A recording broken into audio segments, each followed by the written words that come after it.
Aloha everyone, and welcome to our super awesome history project. My name is Kathy, and I have here with me LA and Georgette and Amanda. And we're going to discuss alcoholism in its historical context as it relates to Hawaii and our nation. We will also be discussing the non-professional fellowship of Alcoholics Anonymous and its role in combating alcohol abuse, addiction, and dependency. We will also discuss how society interacts with the social services and social work community in Hawaii in its attempts to address alcohol and its related problems. So let's get started. The first thing we want to discuss is the historical background of alcohol in Hawaii. LA, can you explain what Native Hawaiians' relationship was to alcohol pre-contact? Yes. They didn't have one. Interesting. Yeah, alcohol was not an issue or even available in Hawaii pre-contact. The Hawaiians' idea or conception of alcohol was quite different than what our American conception of alcohol and drunkenness is. What the Hawaiians had was an intoxicant known as kava, and that was used primarily for religious and ceremonial purposes. And the only people that used that drink were the chiefs and the kings, the ali'i of that time. And the Hawaiian conception and idea of intoxication was a channel to the divine. That's the way they perceived it. Now, there were lower forms of ava available that probably some of the commoners may have gotten their hand on and used, but that was totally taboo or kapu in the Hawaiian system. They didn't use alcohol at all. It was reserved for the monarchy. Interesting. When did alcohol get introduced to the Native Hawaiians? Almost immediately after first contact. Captain Cook arrived in the islands in 1779, and immediately after that, traffic to Hawaii became very, very busy because he was a cartographer. He went back, and now once he got back and let everybody know where Hawaii was, they immediately started coming. At the time, trade and commerce was huge, and that was one of the things that they brought and used as a trade for the Hawaiians. Now, it was accepted by the Hawaiians because just like all of the other commodities that the foreigners brought with them, the ali'i and the Hawaiians were very taken with this stuff. This was all new, and they wondered what a lot of this stuff was. And their kava that they used for their ceremonial processes, when they got a hold of the alcohol that the foreigners gave them, they were even more impressed with that. And it was a bargaining system. The best things were held by the king and the monarchy, and so they accumulated all of this alcohol. So it was part of their prestige. So they used it, but at this time it still wasn't given to the commoners at that time. Interesting. What was happening socially, politically, and economically in Hawaii at that time? Well, after they got here, it immediately started disrupting the Hawaiians' way and traditional way of living. Alcohol truly, really didn't become a big problem for Native Hawaiians until their kapu system, their traditional way of living, was demolished or given up by the chiefs themselves. There was a lot of political tension and pressure going on between the chiefs at that time, and so they had a big fight and a big war, and their kapu system was abolished, which meant that before pre-contact, the Hawaiians would only eat certain things, they were only allowed to drink certain things, they were only allowed to celebrate during certain times. Well, when that law went away and all of that alcohol was around, well, they had free reign to it all again. And so it immediately was perceived as a problem by the foreigners. They used alcohol and drunkenness as a way to racialize and condemn and control the society of the Hawaiians. They didn't take into account that it was their disease and the disruptions of the Hawaiians' way of living that was causing them to die off. they looked at it as, oh, this is an inferior race and they can't drink and it's killing them, so we need to stop them from drinking and using because they can't handle it. As opposed to saying, wow, it's the disease that we brought over here, it's the disruption of their traditional way of living that's killing them off. So drinking became a criminalized, racialized thing for the Hawaiians. Okay, so would you say that alcohol was an immediate problem in the islands, and how did the locals and or the other officials deal with that? Well, like I said, when it first came over, it really wasn't. But after the system was abolished, it really did become a problem, because by this time around the 1820s, when the missionaries came, and you had all of these big whaling ships that was also coming to the islands at that time, well, they brought a lot of unsavory characters with them, convicts and sailors, and they were doing a lot of business with the locals. It opened up a big market for the people in Hawaii to do trade with them. And so when they brought that degraded American and European influence of drunkenness to the islands, the kings and the chiefs had a problem with that. And so the first people to enact prohibition was the kings and the chiefs. Because what they were doing, they were trying to maintain and hold on to their political autonomy at the time. Because at that time there was a lot of tension between the foreigners and the chiefs in Hawaii, and they were trying to hold on to their political autonomy. So they enacted prohibition for drunkenness on their own people, try to control it. Okay, so you mentioned prohibition. What did that look like in Hawaii, and how did that differ from prohibition on the mainland? Well, it was a progressive process. They immediately started trying to control the masses, the Hawaiians, by, first of all, telling them that they were fighting against drunkenness, not the consumption of it at that time. But as the population continued to decline, and all of these other characteristics from the foreigners was over there, they started slowly writing laws to try to curtail that. So between 1820 and the 1860s, it really, really got bad. And so by the time around 1850, the regent, Queen Ka'ahumanu, she wrote some laws that prohibited the drinking, the selling, and the consumption of all alcoholic beverages to native people.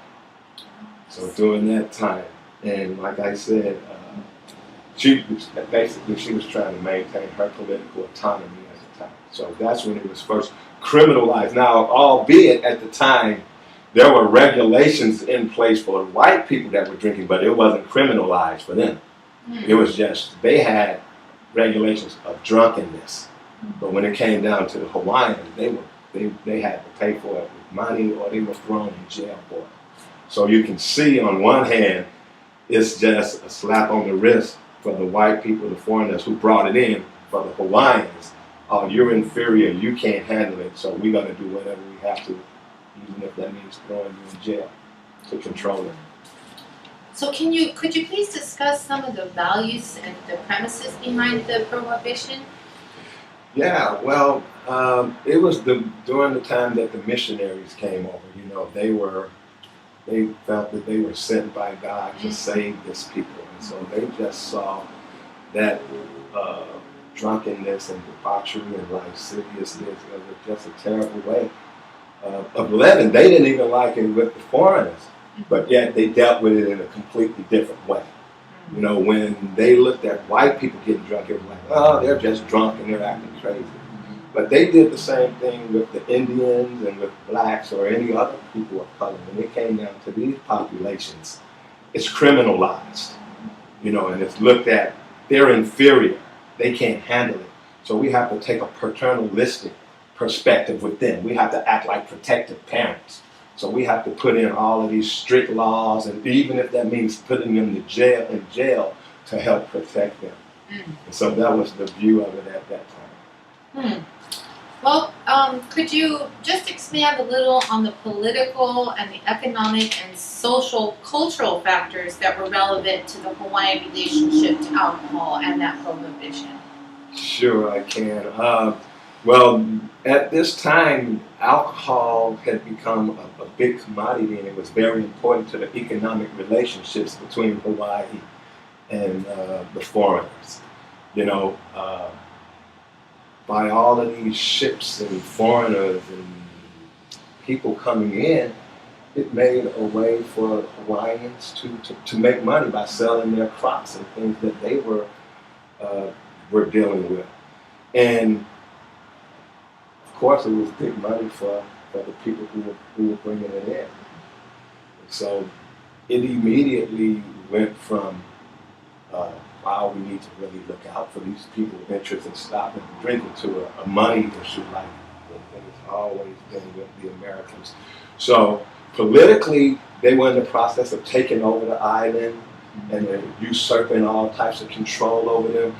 The kings and the queens were doing all they can to maintain whatever political authority they could. And a lot of times to do this, they had to take the sides of the missionaries just to maintain whatever little power they had. Unfortunately, what ended up happening was they ended up enacting the same laws that the Americans had used against the Indians and the blacks. The kings and the queens, the monarchy, ended up adopting those same rules and applying it to their same people. Mm. Their intentions were good, but the outcomes were bad. Very interesting. Thank you so much, LA. That was really great information. Amanda, Yes. can we talk? Alcohol and alcoholism are big problems around the world, and specifically in America. Mhm. Could you explain to us what is alcoholism? Well, of course. According to my research, alcoholism is defined as a chronic and often progressive disease that includes problems controlling your drinking, being preoccupied with alcohol, continuing to use alcohol even when it causes problems, having to drink more to get the same effect, physical dependence, or having withdrawal symptoms when you rapidly decrease or stop drinking. If you have alcoholism, you can't consistently predict how much you'll drink, how long you'll drink, or what consequences will occur from your drinking. I see. So, could you highlight some of the devastating effects that it has on our nation as a whole? Okay. As I mentioned earlier, alcoholism is often progressive and fatal. That statement implies that alcoholism causes premature death through overdose, organic complications involving the brain, liver, heart, and many other organs, and by contributing to society, homicide, motor vehicle crashes, and other traumatic events. Oh gosh, okay. And what about alcohol local effects in Hawaii, particularly in regard to the prevalence of its use and its effects on women, minorities, and other oppressed populations? Okay. Well, if you take a close look at Hawaii and how it differs from other states within the U.S., you immediately realize that we live on an island. Therefore, our living costs and financial situations are costly. Thus, the people of Hawaii are at high risk to being vulnerable to abusing alcohol because of the stress they take on when living in a high-cost population. In reference to women, when you look at the many roles a woman may be involved in, you're able to see that she also is at high risk of abusing alcohol. Let's take a closer look. Men are at a greater risk of abusing alcohol, and if a woman is married to a man who is an alcoholic, she will inherit involuntary roles such as being the mother and father to their children, if children are involved. She will take on responsibilities that the male is supposed to be doing but cannot because of alcohol. The woman will eventually develop a high tolerance to the alcoholic odd behaviors and will begin to feel depressed, confused, or even guilty. The woman may develop something known as codependence, which means she may have a people-pleasing attitude, a need for approval, the inability to express anger correctly, and are terrified of abandonment. Yeah. Minorities are also at a high risk because of the following factors, social factors, which mean that studies have shown that greater densities of liquor stores are found in segregated minority neighborhoods. Mm-hmm. Alcohol availability, which means that it is easy to access alcohol. And lastly, acculturation, which means the partial or complete adoption of the beliefs and values of the prevailing social system. Besides women and minorities, college students are at high risk of inheriting alcoholism. Based off their motives, college students consume alcohol for the following reasons. Positive reinforcement. I drink to celebrate athletic victories. Yeah. So school-related stress and coping, I drink to help me deal with poor performances. Peers or group, I drink to fit in with my friends. Problematic alcohol consumption graduates remain a significant public health issue on college campuses in the United States. Good information, very interesting. What is our society's overall popular opinion surrounding alcoholism? Is it a disease, or is it a lack of willpower or moral incompetence? Because alcohol can be deemed as a personal choice, and to a certain extent it is, people's perception of alcoholism is negative in the sense that they think alcoholism can be cured if the individual person decides just to stop drinking. Right. Unlike people with cancer, they can't just get rid of it. Thus, opinions towards alcohol imply that someone with alcoholism shouldn't get the same treatment as someone with cancer. Also, because alcohol is deemed acceptable to society, people's opinions are influenced and they tend to believe that it is a weakness or a lack of willpower. It is an issue that most don't pay close attention to, and it's causing destruction throughout the world. Awesome. Do you have any figures on how many people are affected by alcoholism? I will share an alcoholic toll. This toll will show how alcohol takes on U.S. society. Alcohol associated with 50% of child abuse and neglect cases, 30% in state prison for violent offense, 23% of suicides, 36% of all crimes for which there were convictions, 39% of traffic fatalities, 67% of partner assaults, 72% of date rapes, 40% of rapes, 20 to 40% of large urban hospital admissions. Wow, those are some big numbers. What is the difference between, say, alcohol abuse, addiction, and dependency? Alcohol abuse is having unhealthy or dangerous drinking habits, such as drinking every day or drinking too much at a time. It can lead to alcohol dependence. Alcohol dependence is also known as alcoholism, which means you're physically or mentally addicted to alcohol. You have a strong need or craving to drink alcohol. You feel like you must drink to get by. I see. Which populations would you say are affected the most, and why do you think that is? My personal opinion, after I've researched, I have learned that alcoholism does not discriminate towards any race, sex, or age, and that all populations are affected by this disease. I feel that any population, which is everyone, that deals with stress is at risk of being affected by alcohol. People who experience stress tend to seek alternative ways to help them relieve their stress, and alcohol happens to be a stress reliever. Very well put, thank you. What are the values that drive the changes in social welfare regarding drunkenness, and who are the voices that articulate some of their concerns for us, please?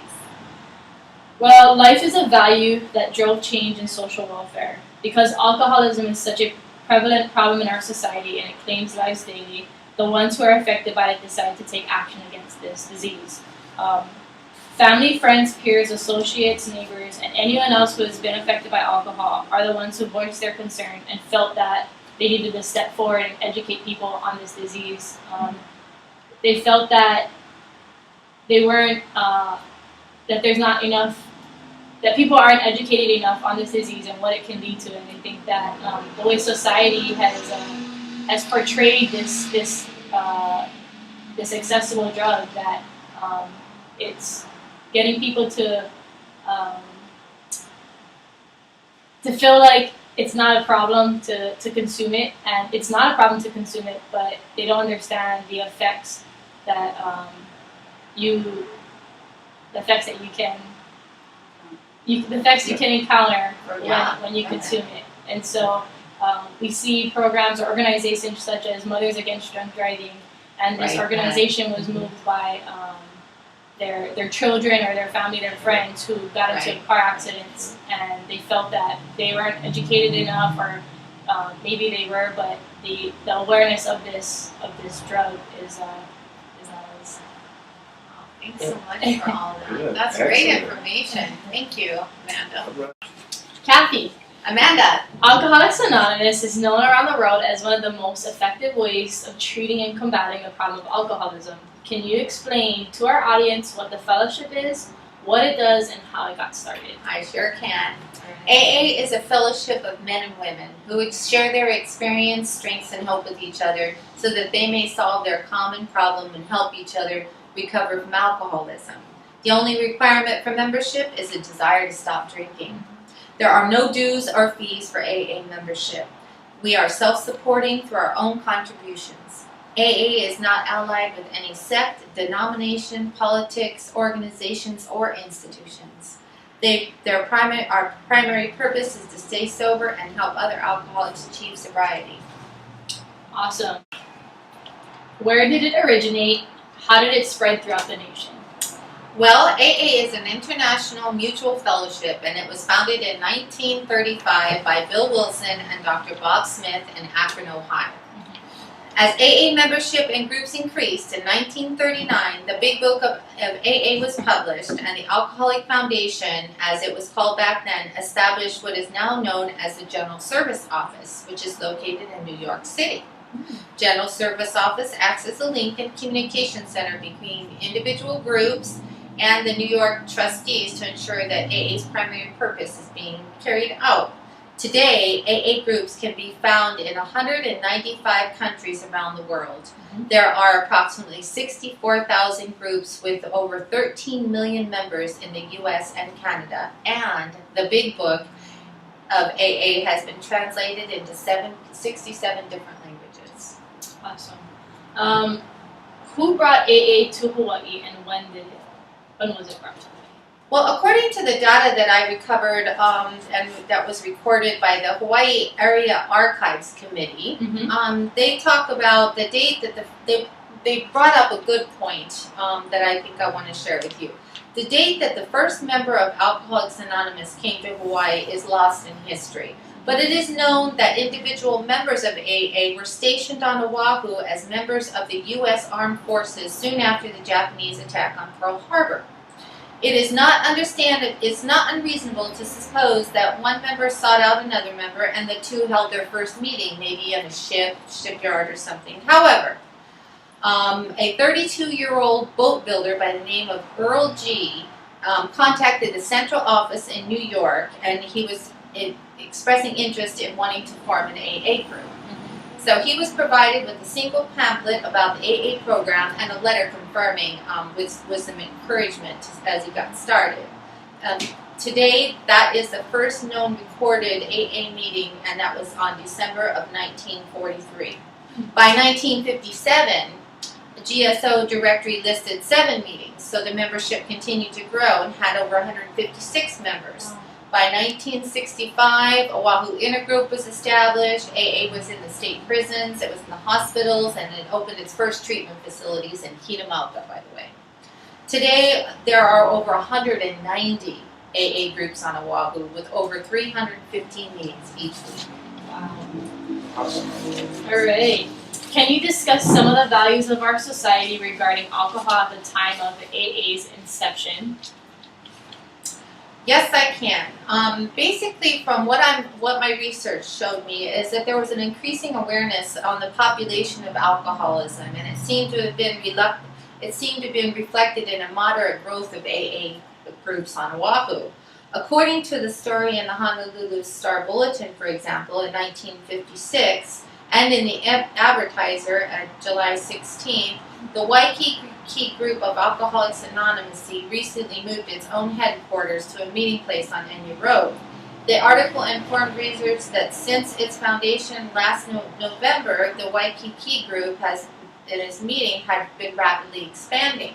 So there was a need to expand in the services of the alcoholic. Back there in the war times, they like you were discussing about reasons that society starts to drink. We had a lot of servicemen. We had a lot of political things going on back then. The treatment facilities were starting to be incorporated, and so there was a lot of different things like that going on. Basically, Hawaii was becoming more conscious of the problem of alcoholism by that time, and they had done things like open up to what was called a territorial alcoholics clinic was opened, and it was treating patients. And then, of course, the court systems were starting to incorporate AA as part of a treatment as court mandated for law violations and such. Alright. What are some of the political, economic, and social culture factors that were relevant to the AA movement? Well, basically, the treatment of the day was not working. You know, the medical model was not working. Bill W. came in and he incorporated a spiritual program of recovery. And so, you know, back in those days, we were just coming out of the Depression in the 30s and the 40s, and there were people drinking, and problems with their drinking were increasing. And it was just all those things pulling together is, I think, what set the foundation for the success of Alcoholics Anonymous. That's great. Were the same factors at play when AA came to Hawaii? Absolutely, absolutely. We had the war going on here, and all the same factors were still definitely in play. Thanks so much, Kathy. Yeah. All right, Georgette. Yes. What was the government's role in trying to prevent, alleviate, and/or deal with the pervasive problem of drunkenness and alcoholism? Okay, well, going back to the 1930s when drunkenness, or what we know it to be today as alcoholism, was a prevalent, pressing problem on society. Government had took the approach of basically did three things. And that would be they instituted some funding to help treat some of the physical symptoms of alcoholism via hospitals and jails or some asylums. And that's basically where some of the detoxification fix you up from the physical tremors and stuff, but never really treating or viewed alcoholism or drunkenness as a disease. And they also helped to enact laws which regulated alcohol consumption and its industry. And by way of doing that, they would, say, put an age of who could drink, and hopes that, the money, and to help stimulate the economy, I should say, at that time. And they thought by doing that, that would help alleviate some of the problems. Nice. So what was and is the prevalent discourse surrounding the topic today? Okay, well, as mentioned earlier, and to encompass the big picture, from then to now, I think it's still relevant. It's the misconception of what alcoholism or drunkenness was then.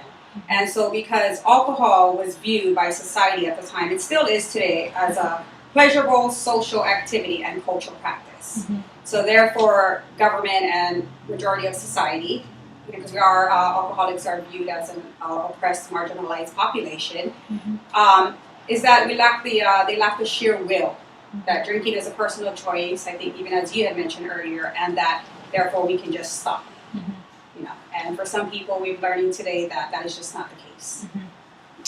Who are the primary populations affected by our governmental policies today? Well, the government policies today consist of federal, state, and local laws. So from a political standpoint, it would be, government and taxpayers that help fund this. But if you look at the target population suffering, it would be the alcoholics themselves. It would be people in the treatment centers and the jails, because there's an allocation for the funding because it's recognized as a social problem. So the social policy in place for alcohol means there's an allocation of funds that goes into jails, that if there's crimes, as Ellie had mentioned earlier, that it was now criminalized, therefore people will be put in prisons or jails, and therefore mandated under the law or the policy to get some type of rehabilitation. So populations such as those.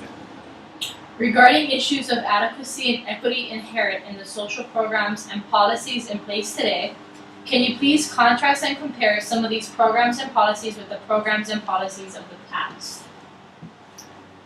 Well, as I previously just mentioned, what the social policy again in America is, it's made up of federal, state, and local laws, and that help to shape the role that alcohol plays. So it includes the manufacturing, the selling, age consumption, alcohol-related problems that are still prevalent today. It's also the regulation and the licensing of it. But I think when we compare and contrast that policy to what we have today, and the question being that if it's adequate? You're comparing and contrasting the programs and policies today? Yes. So however, the policy is inadequate and not equitable inherent in social programs, and the reason being is that alcoholism today is recognized as a chronic illness, and But when you're comparing it, the only thing to compare it to would be the other medical ailments, such as cancer, for instance. Therefore, the inadequacy falls from the lack of funding to treat alcoholism for the duration of the services and the treatment that is necessary to sustain even a beginning of recovery for the Right. alcoholic itself. Yeah, and then in regards to the social programs, because that's the policy, historically speaking, as mentioned earlier, we were limited then, and what we would term it today would be surfacing, trying to think that we're helping the alcoholic by setting up to the hospital for a quick fix me up, you know, without the ignorance is a bliss, without understanding the true nature of what we're dealing with today, you know, about the drunkenness or alcoholism. And therefore the programs, there's not so much of it not being adequate or inherent. It's just that we have more today. We're limited then, as opposed to today, as priorly mentioned, we have treatment centers.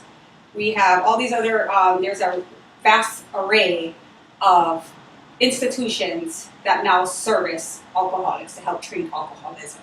But the programs are effective, one would say, because that's very debatable in itself, you know, Alcoholics Anonymous being a separate entity. But again, if there were more funding to adequately service the duration and not just limit them because society views it as still sheer will, then I think it would be more effective, I should say. And Which makes sense, yeah. Are they appropriately and equally administered and made available for those that are affected by the disease of alcoholism?